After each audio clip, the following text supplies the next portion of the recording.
জীবনে কিছু ইগোবিহীন মানুষ থাকা ভীষণ প্রয়োজন, যাদের কাছে হুটহাট যখন তখন দ্বিধাহীনভাবে আশ্রয় মেলে,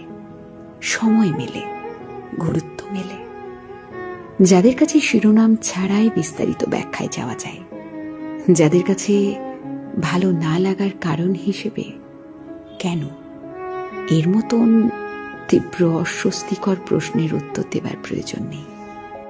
যাদের কাছে সাজাতে হয় না কি বলবো, কেন বলবো, যাদের কাছে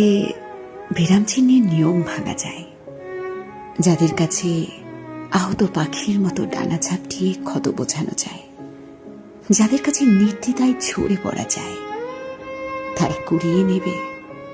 এই বিশ্বাসে।